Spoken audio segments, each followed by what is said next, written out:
See this? It's Jaden. One day he got really sick and I had to rush him to the emergency room.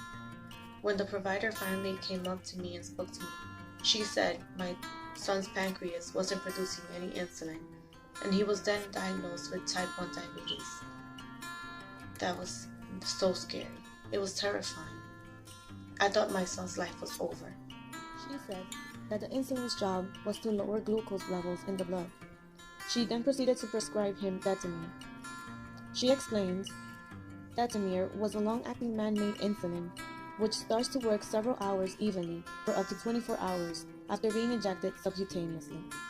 She also explained Detemir was mainly used in adults and children above the age of 2 with type 1 diabetes, but could also be used in adults with type 2.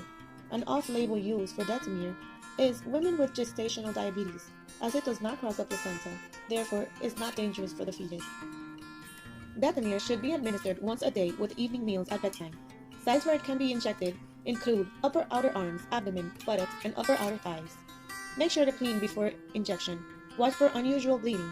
Detemir should never be exposed to extreme temperatures and should be stored in the fridge. If clumps of crystals are noticed, do not inject and discard.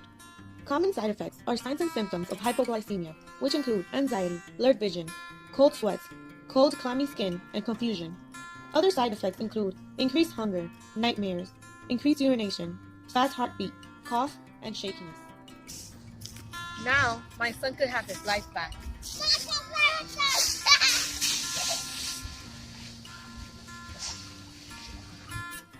Life-threatening side effects include signs and symptoms of severe hypoglycemia, such as loss of consciousness, signs and symptoms of severe allergic reaction, such as anaphylaxis, which include difficulty breathing, difficulty swallowing, and/or voice hoarseness, and signs and symptoms of renal failure, such as decreased amount of urination. Do not use this medication if you have hypoglycemia or have an allergy to insulin.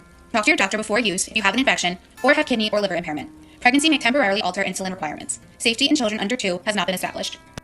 Interaction, beta blockers, clonidine, aspirin, may mask the signs and symptoms of hypoglycemia.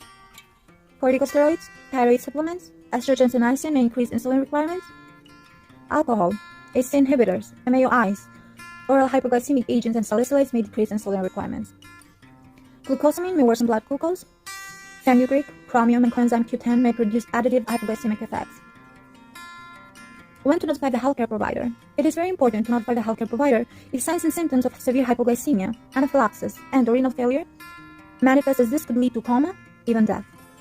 It is important to notify the healthcare provider if fever develops, if unable to eat a regular diet, or if glucose levels are not controlled. Notify the healthcare provider of all the treatment or over-the-counter medications, vitamins, and herbal products being taken. Do not start a new medication without telling your doctor. If you or a loved one has diabetes, Talk to your healthcare provider about prescribing Insulin Detemir today.